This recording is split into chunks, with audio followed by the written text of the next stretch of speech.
Why was everyone ignoring her at the briefing table? The men leaned forward, elbows planted, voices overlapping in a steady rhythm of plans, maps, and probabilities. Their pens tapped against the laminated sheets. Someone cracked a joke about fuel reserves. Someone else countered with coordinates, tracing lines with the back of a hand. But her voice, soft, steady, deliberate, barely registered. Not once did a head turn when she spoke. She sat there in the glow of the projector, her notepad open, ink smudged along the edge of her thumb. She wanted to interrupt, to remind them of something they had overlooked. But the words stuck to her tongue, bitter as sand. She'd been through this before. She knew the look, eyes sliding past her as though she were furniture, not flesh, as though the uniform she wore was borrowed. The colonel cleared his throat. Primary entry point East Ridge, fast insertion, no delays. Her pen froze mid-stroke. East Ridge, of all places. Her stomach tightened. She had been there once before, months back, on a recon run no one else on this team had joined. She knew about the blind spot in the valley, the shifting terrain after rain, the way sound carried in the hollow spaces. She knew it could swallow a whole squad if the timing went wrong. But the thought of speaking up again, after the last time when her suggestion was met with silence, made her hesitate. Still, lives were on the line. She leaned forward. "Sir, the East Ridge isn't stable. If there's rainfall tonight, you'll lose half your cover, the soil." The colonel's eyes slid past her, fixed on another man across the table. "Ramirez, weather updates." Ramirez didn't even flinch at the interruption. "Clear skies, sir. No rainfall expected." Her words had dissolved, like smoke in wind. She sat back, pulse knocking against her ribs. A small twitch of her jaw was the only betrayal of what she felt. It wasn't anger. Not yet. It was something older. Something carved deep like scar tissue. The quiet knowledge of being underestimated. Of being placed second, third, or last, even when she was the one who had walked the ground, memorized the smells, the angles, the echoes of a place. But there was something she hadn't told them. Not yet. The briefing ended with clipped commands and the shuffle of boots against tile. Men gathered their maps, their jokes, their confidence, and filed out. She lingered, staring at the grainy photograph projected on the wall, a black and white shot of the compound they were going to breach. In the corner of the frame, almost invisible, was a shadow she recognized. Her pulse slowed. She remembered the sound it made, a mechanical groan, almost like breath. She tore her gaze away before anyone noticed. That night in the dim light of the hangar, the team strapped in their gear. The metallic clinks echoed off the walls. Banter rose and fell, words about wives, children, favorite meals waiting back home. A cigarette lit, then crushed under a boot. She adjusted her vest in silence. The weight of it pressed against her shoulders. She thought of her father. He had been a soldier too, though the war he fought was not hers. His lessons were quiet ones, spoken at night when the house hummed with stillness. "The world won't always listen to you," he once said, leaning back in his chair, "but the world will always feel what you do." At 16, she hadn't understood. At 28, preparing for a mission that might never see sunrise, she did. The rotor blades started to spin. Dust swirled up, stinging her eyes. She pulled her goggles down. Inside the helicopter, the cabin vibrated with a low, steady rumble. Everyone looked ready. Everyone looked sure, except her. Not because she doubted herself. Because she knew something they didn't. She scanned their faces one last time. Ramirez adjusting his headset. Cole grinning like a man on borrowed time. Stevens tapping his boot in a nervous rhythm. Each man so certain this was just another mission, fast, clean, surgical. But there was no clean way through the ridge. She knew that. She also knew what waited beyond it. The helicopter lifted, slicing the night open with its blades. Below them, the terrain stretched endless and black, carved with valleys like open palms. The air was sharp, almost metallic. She leaned back, helmet pressed against the vibrating wall, and let her eyes close. just for a second. Her thoughts slipped somewhere she hated to go, to the memory of another night, another mission, another ridge. The scream still echoed there. Her eyes snapped open. 10 minutes, someone shouted over the roar. The men checked their rifles, their straps, their ammo belts. She checked hers too, fingers running the familiar sequence. Metal, leather, clicks in the dark. The helicopter tilted. Cold air rushed in through the open side. She felt the sting of it against her cheeks. In the distance, the compound appeared, tiny lights glowing faint against the black earth. And the ridge. It rose like a scar, jagged and silent. Her breath caught. She glanced at the altimeter, then at the shadows moving beneath them. Too fast, too soon. The pilot hadn't adjusted for wind drift. She opened her mouth, "We're." But no one heard. The voices drowned her out. Orders overlapped, shouted against the roar. The colonel barked something about timing. Ramirez responded. Her warning was swallowed whole. She gripped the harness, her jaw clenched so tight it ached. Then came the sudden drop. The helicopter dipped lower, the ridge rushing closer. Shadows stretched long across the earth, bending into shapes her mind didn't want to name. She remembered the groan of metal, the breath-like sound. Her stomach lurched. The wheels hit soil. The jolt rattled her bones. Boots slammed the ground. The team fanned out into formation, rifles raised, eyes scanning the dark. She moved with them, her breath steady, her steps measured. Silence swallowed them. Only the faint hum of cooling rotors remained, fading as the helicopter lifted away. And then, just as she feared, it came. That groan. Low, mechanical, almost like breath. Her blood froze. The ridge wasn't empty. She knew it the moment she heard it, the sound buried in memory, the thing she hadn't told them. She raised her rifle, eyes cutting through the shadows. But it wasn't what she saw that made her heart slam. It was what she didn't.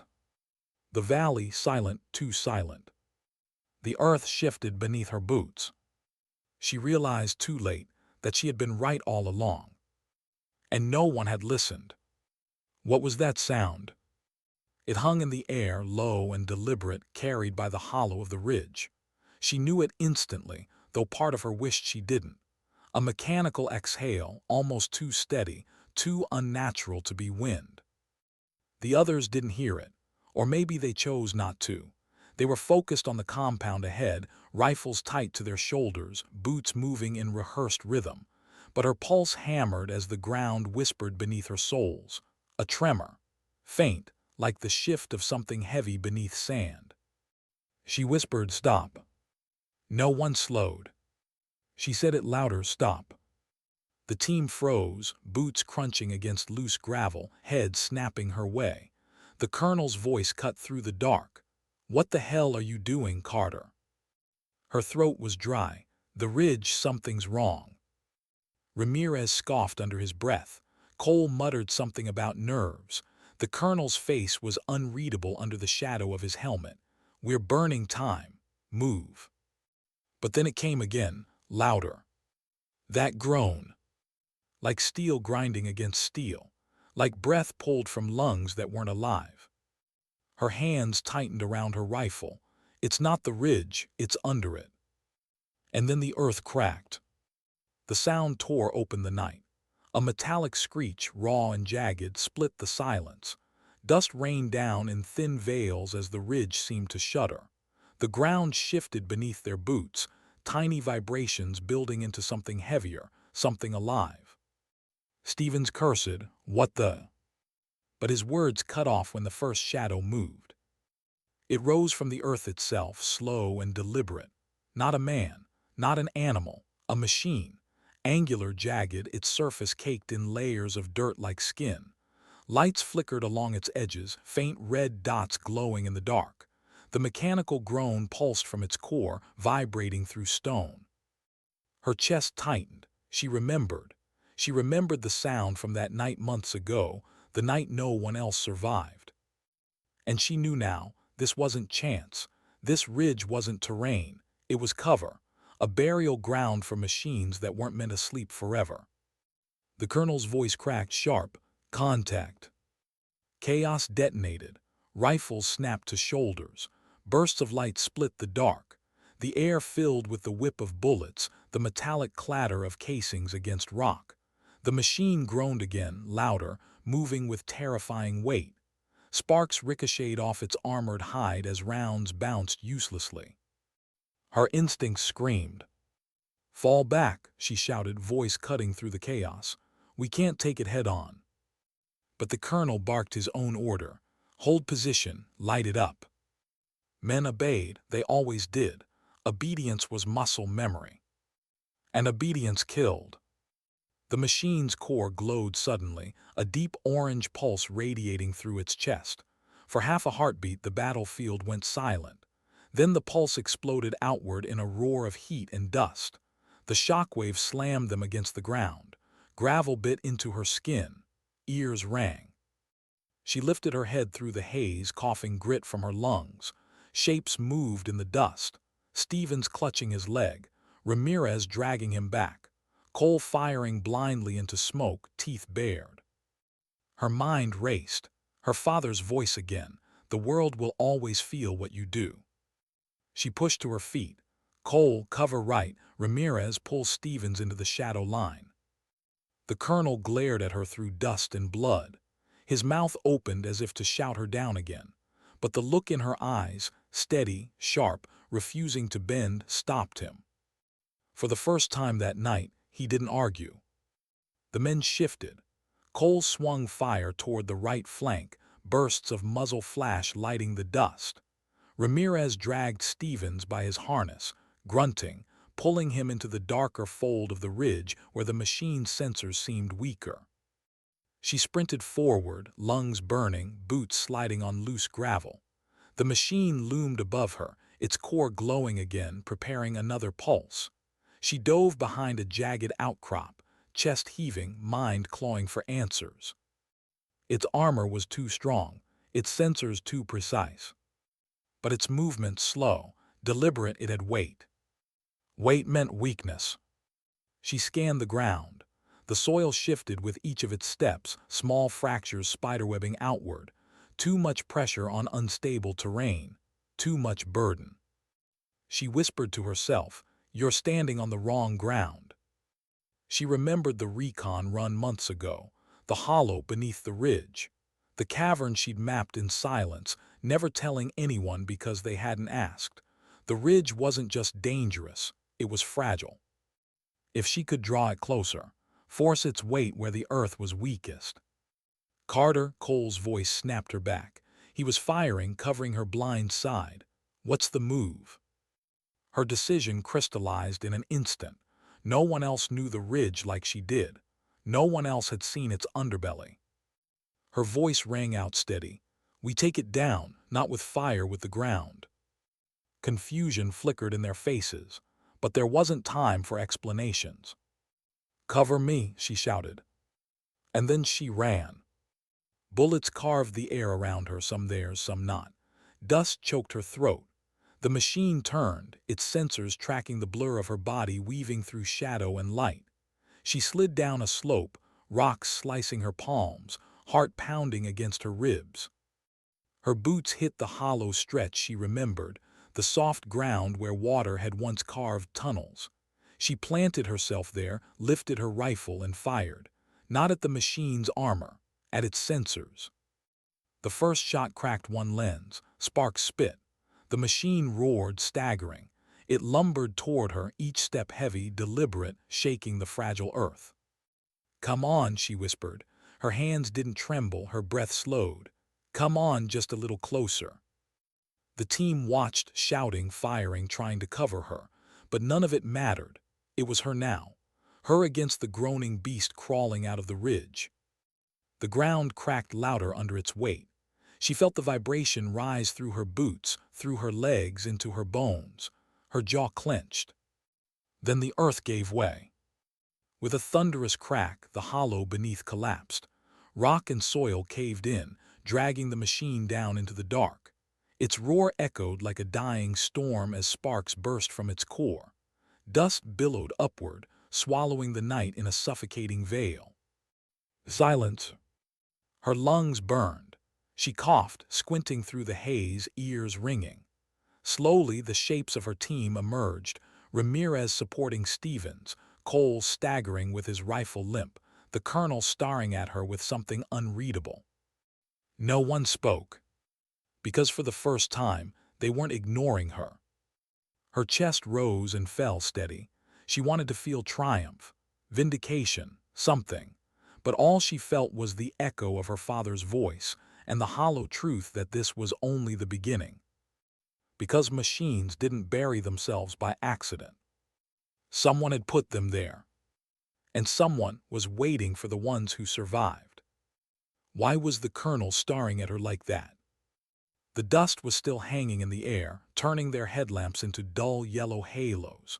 Gravel shifted under boots as the team pulled in closer, every man coughing, spitting grit from his lungs.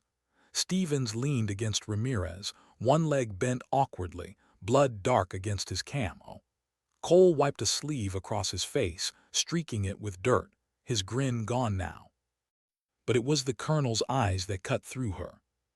Cold, measuring. She had just saved them all, and yet he looked at her as though she had done something dangerous. Her chest tightened, though she didn't show it. She only slung her rifle back across her chest, steady, controlled. "Status," the colonel barked. His voice carried the rasp of dust and authority.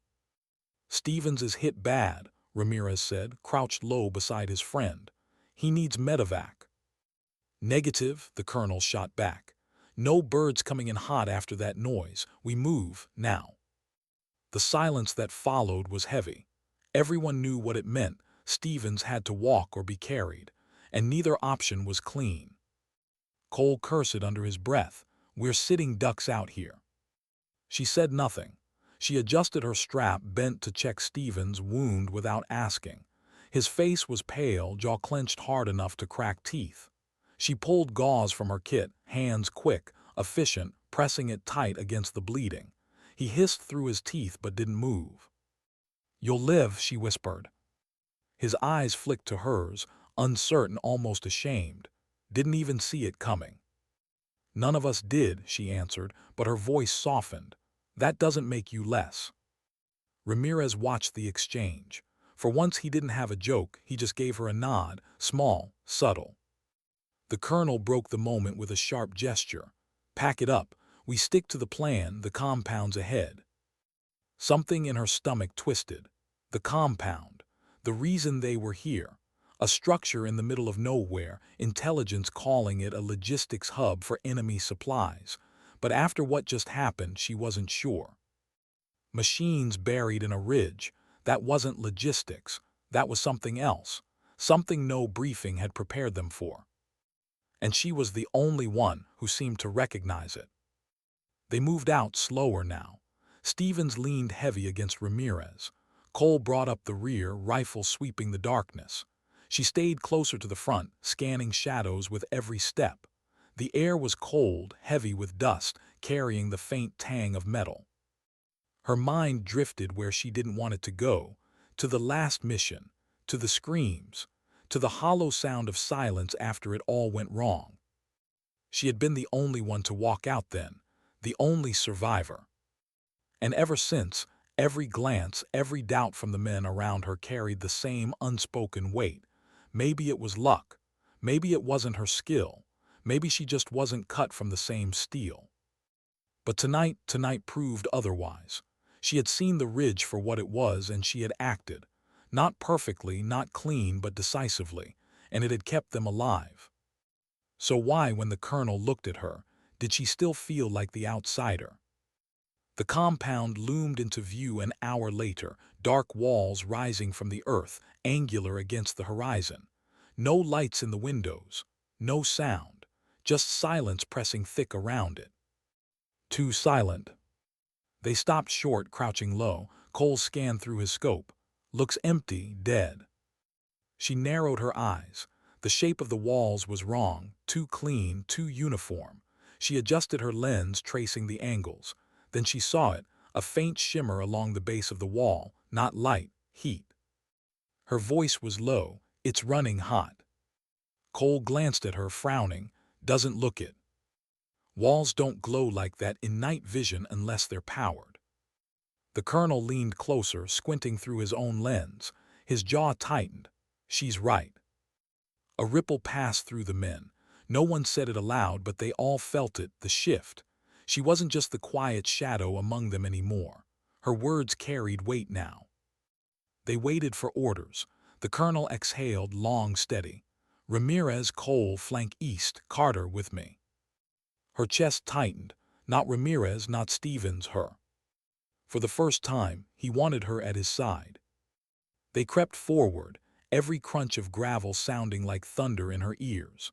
The compound loomed higher, shadows swallowing its edges. She felt the colonel's presence beside her, solid, controlled, the smell of dust and sweat clinging to his gear. When they reached the wall, she pressed a palm against it. Heat bled through the concrete. She pulled her hand back quickly. "Power source beneath," she whispered. The colonel's brow furrowed. "Not what intel gave us." Her gaze lingered on the wall, the faint hum vibrating under her fingertips. Intel didn't know about the ridge either. He didn't argue, not this time. They circled to the gate, a slab of reinforced steel. The colonel signaled Cole and Ramirez forward, explosives planted, wires set. The countdown whispered in their ears. She crouched low, her breath steady, eyes fixed on the shadows inside. She could almost feel them staring back. 3, 2, 1. The blast split the night. Steel buckled, dust and smoke billowing outward. They surged inside, rifles raised, boots hammering stone. And then silence again. Not resistance, not chaos, just emptiness. The compound's interior stretched wide, cavernous. Rows of crates stacked high, covered in dust. Machinery parts, tools scattered like abandoned toys. The smell of oil and rust thick in the air. Cole's voice crackled in the comms. "Looks deserted." She stepped forward, her boots echoing too loud. Her eyes scanned the crates, numbers stenciled on the sides, not supply codes, not ammunition markers, just sequences. Rows of numbers that meant nothing until they did. Her throat went dry. She had seen sequences like this before, not in battlefields, in labs, in files that weren't supposed to exist. Machines. Her heart sank. The colonel's voice cut through the silence. "Carter, what is it?" She didn't answer, not yet. Because part of her didn't want to believe it. Part of her wanted this to be just another supply cache, just another target, something clean, something simple. But nothing about tonight had been simple. She walked to the nearest crate, fingers brushing the cold metal. She pressed her ear against it. For a moment, nothing. Then faint, barely audible, that same mechanical groan. Her stomach turned. "They're not weapons," she whispered. Her voice trembled despite herself. "They're building them." The words hung heavy in the cavernous silence. Cole swore under his breath. Ramirez muttered something in Spanish. Stevens, pale and sweating against the wall, shut his eyes as if wishing it away. The colonel stared at her, not disbelief, not dismissal, something colder. Because maybe he had known all along. Her chest tightened. She searched his eyes, but he gave nothing back. And in that silence, the truth gnawed at her. Maybe the mission had never been about destroying supplies. Maybe it had been about finding out how much she already knew. Her pulse hammered, her throat ached. Because if that was true, then none of them were ever meant to come home.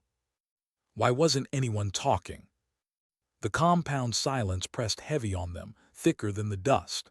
They stood there in the cavernous space, rifles half lowered, eyes darting across crates that hummed faint with hidden life. Each man looked to the other, searching for words, but none came. She was the first to break it, her voice low, almost fragile. "They're machines, same as the ridge." The sound echoed too loud. Cole ran a hand through his hair, sweat streaking dirt across his temple. "Jesus Christ, They're not even hiding it. Ramirez gave a bitter laugh that didn't sound like humor. This wasn't in the briefing packet. Stevens coughed, his voice thin from pain. Nothing ever is. The colonel stayed still, staring at the stenciled numbers as though he could will them into meaning something else. His silence was worse than his orders. Silence meant he knew, or guessed. Her stomach knotted. The thought wouldn't leave her. Maybe he's known from the start. But if he had, why send them? Why bring her?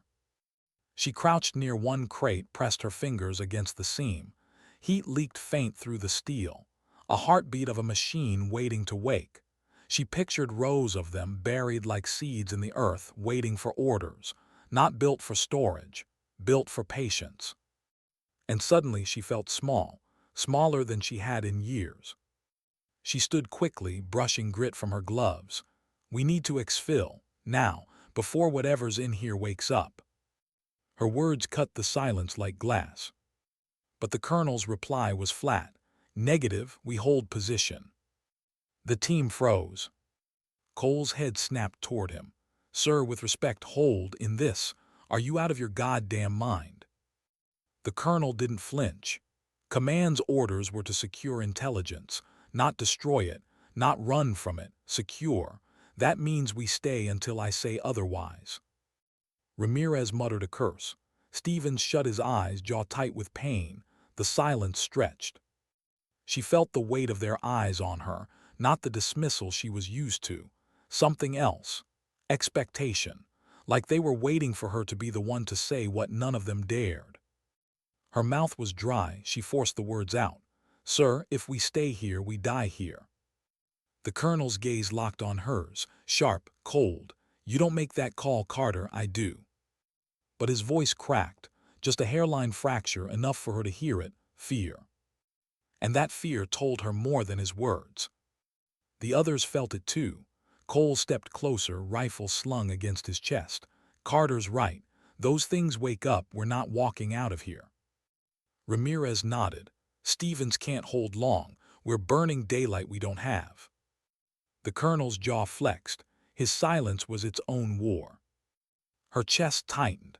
She remembered her father again. The world won't always listen to you, but it will feel what you do. So she did the only thing she could. She moved. Not toward the colonel, not toward the crates, toward Stevens. She crouched beside him, checked the gauze on his leg, tightened the strap with steady hands. Her voice soft but firm. You're not dying here, not tonight. Stevens tried to laugh, but it came out a ragged breath. That's a bold promise. You'll see, she whispered. Ramirez crouched beside them, handing over a canteen. Cole stood guard, rifle up now, eyes scanning shadows. A shift had happened. Quiet but undeniable. They were looking to her, not for orders, not yet, but for something steadier, for belief.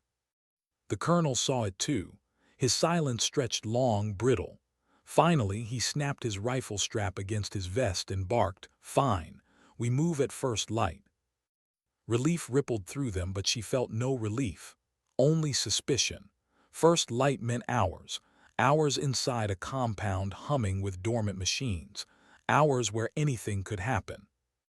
And she couldn't shake the look in his eyes, like he wasn't retreating, like he was waiting. They set up in the far corner of the cavern, shadows folding around them. Cole scavenged rations from his pack. Ramirez tore strips of cloth for Stevens. She sat apart for a moment, back against cold concrete, rifle across her lap. The air was heavy. Every sound too loud, the click of canteens, the scrape of boots, the uneven hiss of Stevens breathing. Then came Cole's voice, softer than usual. You ever think about what we're doing out here? Ramirez smirked faintly. Every damn day. No, I mean, really think. We're fighting ghosts half the time. Intel says one thing, ground shows us another. Feels like someone's laughing at us. Stevens gave a dry cough. Probably are. The colonel didn't answer. She kept her eyes low, but inside something cracked. She wanted to speak, to tell them about the night months ago, the ridge, the screams, the machines that weren't supposed to exist. but every time the words formed, they died on her tongue. "Not yet." Instead, she said softly, "It's not ghosts, it's people. People who decided machines could fight better than men." Her words hung in the air. None of them argued, because deep down they knew she was right. Silence returned, but it wasn't empty. It was heavy with unspoken fears. She leaned her head back against the wall, eyes on the ceiling. The faint hum vibrated through the concrete into her skull. She wondered what would happen if the machines woke, if they poured out from crates like insects, unending, unfeeling. Her breath slowed. She imagined herself buried here, another forgotten body in a forgotten mission. And then she imagined something worse, her team buried with her. Men who had families, dreams, futures.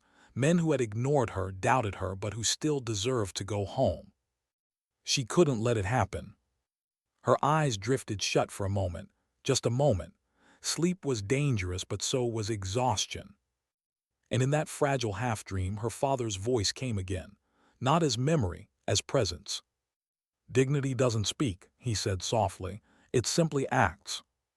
She woke with a start. The cavern was dark, lit only by the faint glow of night vision optics. Cole was on watch. Ramirez dozed against a wall. Stevens stirred weakly in his sleep. And the colonel, he wasn't with them. Her chest tightened. She scanned the shadows, nothing. Then she heard it, a faint scrape of boots against concrete, from deeper inside the compound. Her hand tightened on her rifle. Where had he gone? And why didn't he tell anyone? The scrape of boots was faint, but unmistakable. She rose silently, rifle already tight in her grip. Her breath slowed, ears straining against the hum of machines buried in their steel coffins. One wrong sound and the others would wake, but she didn't call out. Not yet. Because deep down, she already knew it was him. The colonel. She followed, each step measured. Past crates that radiated faint heat, past corridors where the dust seemed disturbed, she tracked him deeper into the compound's belly. Shadows clung heavy here, broken only by the weak gleam of his flashlight ahead. He moved with purpose, not the nervous shuffle of a man lost. He knew where he was going. Her throat tightened. How? She pressed herself against the wall, heart hammering, watching him stop at a reinforced door she hadn't seen before. His hand hovered over a panel, fingers brushing symbols that weren't military issue, not human issue at all. And then the door hissed open. She almost gasped, but bit it back. Instead, she slipped closer, close enough to see inside as he entered. The chamber glowed, not with lights but with something alive. Walls pulsed faintly, organic, as though the metal itself was breathing. And in the center stood a console, sleek, alien, humming with energy she felt in her teeth. The colonel approached it like a man greeting an altar. His hands didn't hesitate. He typed, pressed, entered commands with the ease of someone who'd done this before. Her blood ran cold. He had done this before. The machines weren't just something he'd discovered. He was part of it. She clenched her jaw so hard it hurt. 1,000 thoughts collided in her skull. Betrayal, rage, fear, and worst of all, the realization that everything they had bled for out here might have been nothing but cover for this. The hum in the chamber grew louder. She saw lines of alien text crawl across the console's surface, symbols she couldn't read but felt in her gut. She had to act. Now. Her rifle rose. "Step away from it." The colonel froze. His shoulders stiffened, but he didn't turn. For a heartbeat, the cavern's hum swallowed them both.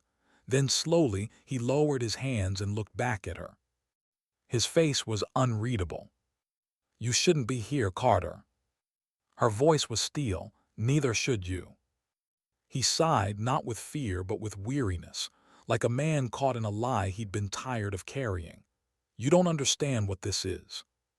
"Then explain it," she snapped, "because from here it looks like treason." His eyes narrowed, not with anger but pity. "Treason against what? Command, country. You think any of them know what's buried out here? They don't. They can't. And if they did, they'd burn it before they ever tried to learn from it. Her stomach twisted. So you're just, what? Playing both sides, feeding them scraps while you cozy up to whatever the hell this is. He stepped closer, slow, careful, like she was a spooked animal. His voice dropped low. This isn't the enemy, Carter, it's the future. Machines don't feel hunger or fear or weakness. They don't bleed out in the sand. They endure. If we control them, we endure too. Her grip on the rifle tightened. You saw what they did on the ridge. That's endurance. His eyes flickered. For the first time she saw a crack, not fear this time, but guilt, just a flicker. He exhaled slowly. That night wasn't what you think. Her chest went still, every nerve screamed. What are you talking about? He glanced at the console, then back at her. His jaw worked. They didn't act alone. Her breath caught. Words tried to form, but none came. They were guided, he said. Not by code, not by some alien directive, by us. By people in a room 1,000 miles away. That ridge wasn't an attack, it was a test. The world tilted. She staggered back a step, bile rising in her throat. She saw the faces again, the men who screamed, who never made it home, her team that night, her friends. A test. Her vision blurred red. She wanted to fire, to put a round through his chest and watch him drop, but her finger froze on the trigger, because as much as she wanted to kill him, she needed the truth more. You knew, she whispered. He didn't flinch. I was ordered to observe, to report. I never expected it to go that far. Her hands shook. She hated herself for it, hated the hot sting behind her eyes. She forced the words through her teeth. You watched them die, you let them die. His voice cracked now just for a moment. So we could learn, so it wouldn't be for nothing. The hum of the chamber seemed to pulse harder, like the machines themselves were listening. Her voice was low, deadly. They were everything, and you turned them into numbers on a page. Silence stretched between them, sharp as a knife. Finally he spoke again, softer now, almost pleading. Carter, you of all people should understand. You've seen how fragile men are. You've carried the broken, buried the dead. But this, he gestured to the console, the pulsing walls. This doesn't die. If we don't take it, someone else will. And when they do, humanity won't stand a chance. Her chest heaved. She wanted to scream at him, to tell him humanity wasn't something you could build. That endurance wasn't steel and circuits, it was pain and love and the will to rise again. But the words stayed inside her. Instead, she lowered her rifle just a fraction, voice razor-thin. You think they'll follow you when they find out? He studied her for a long moment. His answer was quiet.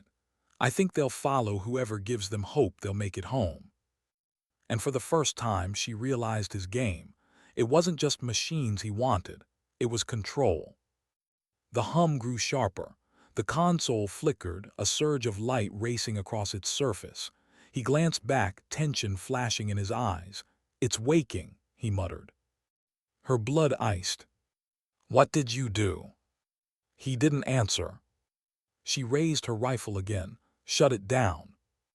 His hands moved over the console, frantic now, no longer the calm precision from before. Symbols flared, alien light painting his face. The hum built to a low roar.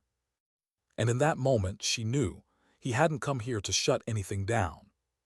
He had come to start it. Her voice was raw, torn from her chest. Colonel. But the answer wasn't his voice. It was the sound of metal groaning from deep within the compound. The first crate opening. The hiss of pressurized air cut through the silence like a blade. She swung her rifle toward the sound, finger poised, heart hammering.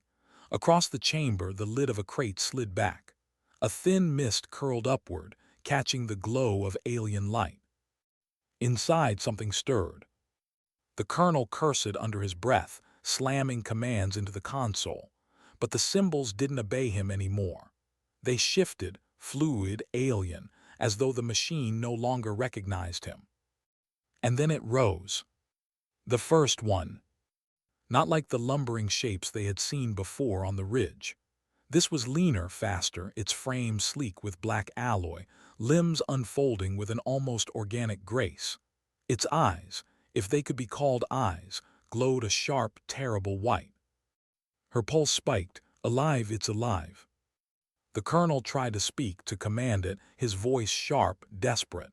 But the machine didn't respond. Its head tilted slightly like it was studying him. Then it turned toward her. For a heartbeat, the world froze. Her rifle locked on its chest, breath steady despite the roar in her veins. But something held her back. A thought she hated herself for having. It hasn't moved yet. The colonel snapped, "Shoot it." She didn't, not yet. Because behind her she heard footsteps, rushed, confused, panicked. The others. They had woken. Jenkins stumbled in first, eyes wide as they landed on the machine. "What the hell?" His voice broke, swallowed by the hum. Behind him, Torres raised his weapon automatically, knuckles white, sweat slick on his forehead. "Stand down," the colonel barked, snapping his authority back into place like armor. "Nobody fires." Nobody listened. Because trust had already died. They looked to her instead, every eye, every breath waiting. She felt it, the weight pressing on her chest, heavier than the rifle. She hadn't asked for it, she hadn't wanted it, but it was hers now. And for the first time, she didn't shrink from it. "Back," she ordered, voice sharp, cutting through the hum. "Form up, keep it boxed." They obeyed, not him, her. The colonel's face twisted, fury flashing raw. "You don't understand, Carter. It's not hostile, it's responding to us. It's learning." As if to prove him wrong, the machine stepped from the crate. Metal claws scraped the floor with a sound that rattled teeth. Its head swiveled, scanning, calculating. Jenkins whispered, "It's hunting." Her jaw locked. "Not yet. Don't let fear write the ending." She edged closer, rifle steady, eyes locked on the glow of its gaze. Her voice was low, controlled. "If it learns, then it'll learn this." And she fired. The crack split the chamber, echo sharp, final. The round slammed into its shoulder, spinning it back a step. Sparks flared, light flickering. The colonel roared, "You fool." But his words were drowned by the sound of more lids opening. 3, 4, 5. The chamber bloomed with white light as silhouettes rose from their cages, one after another. Jenkins swore. Torres clutched his weapon tighter, shaking. The others fanned out, their faces pale, breaths ragged. And in the chaos, the colonel slipped back to the console, frantic fingers flying. Her gut twisted. He wasn't trying to stop them, he was trying to command them. Her voice tore through the noise. "He's not on our side." Torres swung, weapon half raised at the colonel. Jenkins hesitated, torn. The team splintered in an instant, loyalty cracking like glass. The colonel spun, eyes burning. "You think you can survive this without me? You'll be dead in minutes. I'm the only one who can control them." The machine stirred, their movements eerie, synchronized. And she realized the truth. He wasn't lying. He was the only one who might control them. But he wasn't the only one who could stop them. Her decision came cold, hard, clean. "Keep your rifles on the machines. If he touches that console again, drop him." The colonel's mouth opened, closed. Rage twisted his features, but even he saw it, the team had shifted. He no longer held them. She did. The machine stepped forward, each movement deliberate, testing weight and balance.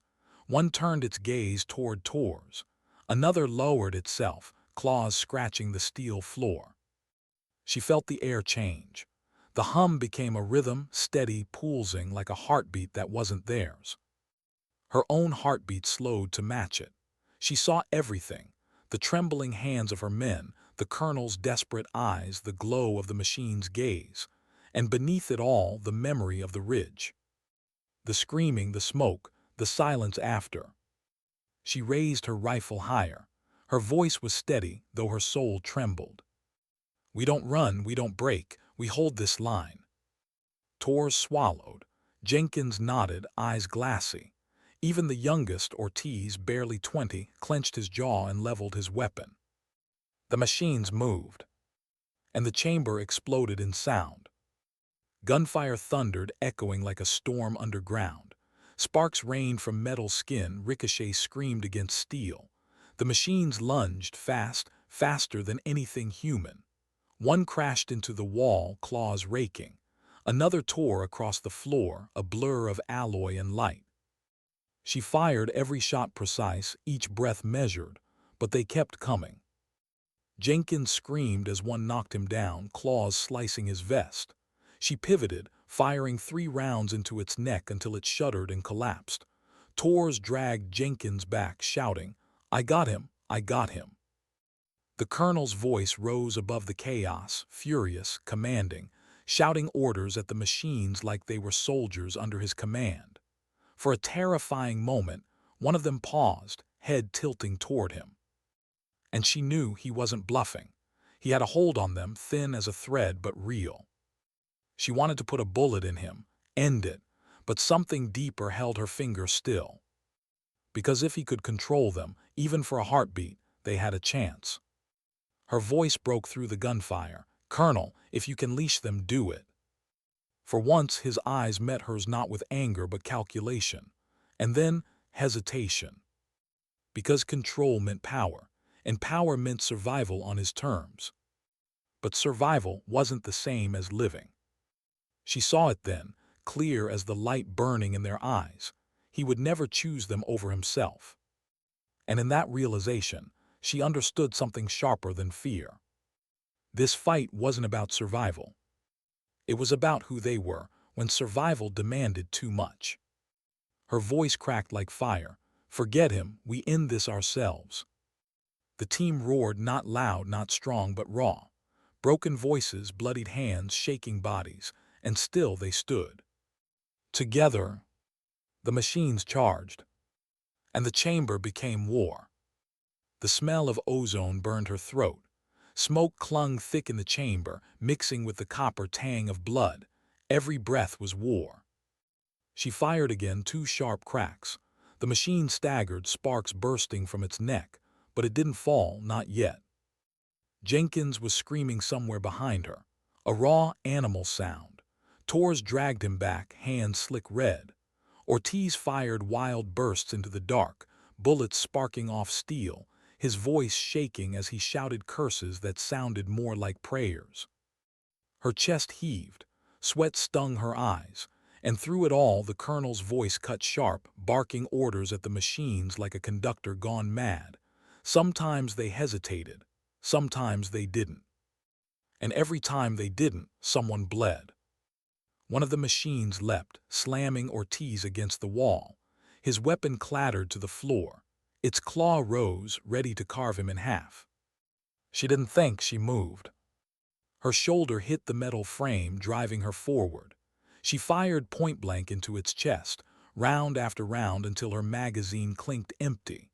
Sparks burst, smoke poured, the machine convulsed, and finally collapsed. Her knees buckled under the weight of it, the heat searing her face. Ortiz scrambled free, gasping, I thought." "Don't think," she rasped, dragging him upright. "Fight." But even as she said it, her own body trembled. Her arms shook, muscles screaming. She had no idea how much longer she could last. The chamber roared with metal and gunfire. The walls seemed to close in, pulsing with alien light. It wasn't a room anymore. It was a cage. A sound ripped through the chaos. Not machine, not gunfire, human. "Torres." She spun, eyes locking on him. He knelt over Jenkins, pressing hard on a wound that wouldn't stop bleeding. His hands slipped in the blood. His eyes met hers across the smoke. They told her everything. Jenkins wasn't going to make it. Her throat tightened. She wanted to deny it, to shout over the noise that it wasn't true, but Tor's face didn't lie. She staggered toward them, kneeling beside Jenkins. His breaths were shallow, ragged. His eyes flicked to hers, wild, terrified, then softer, as if just seeing her calmed him. You got him right," his voice cracked. You'll get us home." Her hand gripped his, blood warm between them. Words stuck in her throat. She forced them out anyway. "I promise." He smiled, weak, broken, but real, and then the light left his eyes. The battle raged, but for a heartbeat, all she heard was silence. Her chest felt hollow, like the air had been punched out of her lungs. She wanted to curl into the floor to shut it all out, but the machines didn't stop. The colonel didn't stop. And neither could she. She lowered Jenkins' hand gently. Her body shook as she rose, rifle slick with sweat and blood. Tor's face was stone, jaw tight, eyes glassy. Ortiz was still firing, shouting. Her heart thundered. Rage pressed against grief, grief against rage. Both begged for release. And in that moment she thought, why keep fighting? What good was it? One by one they'd fall. The colonel would get what he wanted. The machines would inherit the earth. Maybe this was just the end and all her promises were lies. But then through the chaos she remembered. The ridge. Not just the screams, not just the fire, something else. A boy's face. Not a soldier, a villager, no more than 12. Wide eyes, bare feet, clutching his sister's hand as the world burned around them. She had seen them just before the machines hit. She had shouted for them to run. And they had. That night she had thought she lost everything, but maybe she hadn't. Maybe what she gave that boy, that sister, was all that mattered, a chance to see tomorrow. That was it, that was the reason. It wasn't about winning the war. It wasn't about survival for its own sake. It was about giving someone, anyone, the chance to make it home. Her breath steadied, her hands stopped shaking. She looked at her men, the broken, the bloodied, the terrified, and she knew. This wasn't where she broke. This was where she chose. Her voice ripped through the chaos, raw and commanding. On me, every shot counts, every step holds. We don't fight for ground, we fight for each other. Torres roared, something primal tearing out of him. Ortiz wiped blood from his face, teeth clenched, and fired with new fury. The machines came, swift and merciless, but now each round from her rifle was a statement, each movement a defiance. She wove through the chaos with purpose, covering Torres, dragging Ortiz back when his leg buckled, slamming another mag home with bloody fingers. And for the first time, she didn't feel underestimated. She felt seen. Not by the colonel, not by command, but by the men who still stood because of her. And the machines faltered. Not because they weakened, but because the humans refused to. The colonel's voice broke through, shrill now, frantic. "You're wasting your lives, they'll never stop." Her gaze snapped to him, steady as steel. "Neither will we." Gunfire cracked, echoing like thunder in a storm. One machine collapsed, then another. Torres whooped, Ortiz shouted through blood and smoke, and for a moment it felt like they could win. But deep in the chamber, another sound rose. A low, heavy groan, metal shifting, something larger, older, waking. The walls pulsed brighter, alive with terrible rhythm. The colonel smiled, not with victory but with madness. "You think these were soldiers?" he rasped. "No, they were scouts." And then the floor shook. Dust rained from the ceiling. The ground vibrated under their boots. The team froze, weapons trembling. Even the machines paused, heads tilting as though listening. She stared into the shadows beyond the chamber. Shapes stirred, massive. Her heart dropped. This wasn't the end. This was the beginning. The floor split with a roar. Steel plates buckled, tearing upward like the ground itself had claws. Dust choked the chamber, sparks lit the smoke, and from the rupture something vast began to rise. Not a soldier, not even a machine in any human sense, a giant. Its head brushed the ceiling, its limbs thick as support beams. Light pulsed through veins of alloy across its chest, beating like a heart. The air shuddered with each movement, each groan of its body coming alive. Torres whispered, "God help us." Ortiz's weapon rattled in his grip, We can't fight that. She stared up at the towering shape, breath shallow, heart hammering against her ribs. He was right. They couldn't. And the colonel knew it. He stepped toward the console, face shining with triumph. Do you see? This is power. This is survival. His voice cracked, wild. You call it betrayal, I call it evolution.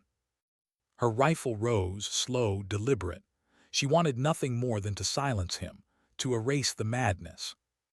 But before she could, the machine's head swiveled. Its gaze, blinding white, fell on him. The colonel froze. He reached out a trembling hand, whispering commands, words she couldn't hear over the deep hum shaking the air. But the machine didn't listen. Its clawed hand rose, massive, merciless.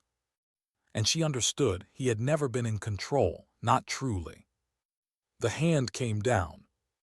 The colonel's scream cut short as the machine crushed him into silence, blood scattering across the console like oil.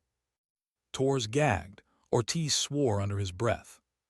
She didn't look away. The man who thought he owned the future had just been erased by it. Her gut twisted, not with satisfaction but with clarity. That's what comes of chasing control. The machine turned next to them. Its gaze washed over her, blinding light burning her eyes. Her knees weakened under the weight of it. For an instant she felt smaller than she had ever felt in her life. A speck, a breath, nothing. And yet she lifted her chin. Her voice was steady. Low, you want us, you'll have to kill us standing. Her men rallied beside her. Tor's face streaked with blood and tears. Ortiz, limping, defiant, teeth bared. They raised their weapons. The giant moved. A claw swept metal, shrieking. She dove, dragging Ortiz down with her as the strike ripped through the air where they had stood. The ground shook. Sparks rained. Fall back, she shouted, voice raw. To the breach, move. They stumbled, scrambled, fired as they went. Bullets sparked off its alloy hide, useless against its size. But they weren't aiming to win. Not anymore. They were aiming to escape. The smaller machine surged again, flanking, cutting off the retreat. Torres dropped one with a clean headshot. Ortiz staggered, almost falling. She caught him under the arm, dragging him forward. Her lungs burned, her vision blurred, every step was fire. And then she saw it. The console still alive, still glowing. The colonel had wanted control. She saw something else, overload. Her chest heaved, her mind spun, she knew what had to be done. But it meant only one of them was getting out. She turned to Torres. His face was carved in grit, eyes locked on hers. He knew. Somehow he knew. No, he rasped.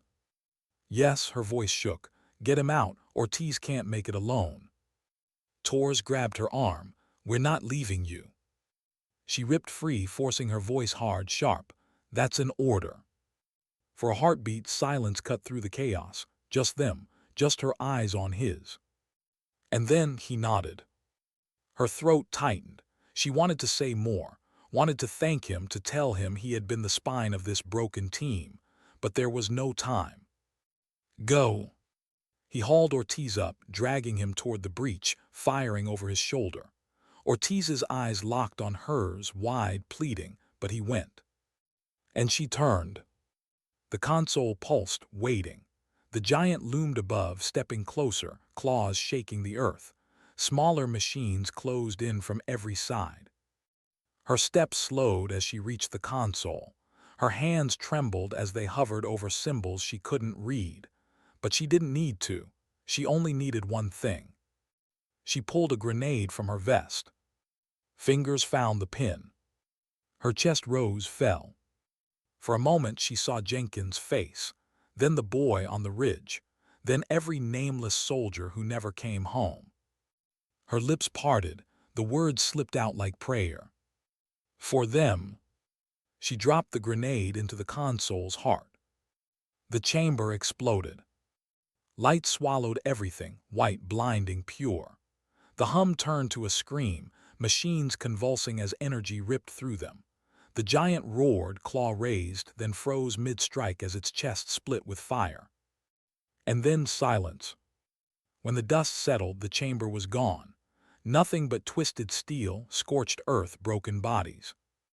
And in the breach, two men stumbled into the night. Torres dragged Ortiz clear, both coughing, bleeding, eyes burning. They collapsed onto the dirt, gasping under the open sky. Behind them, the compound burned.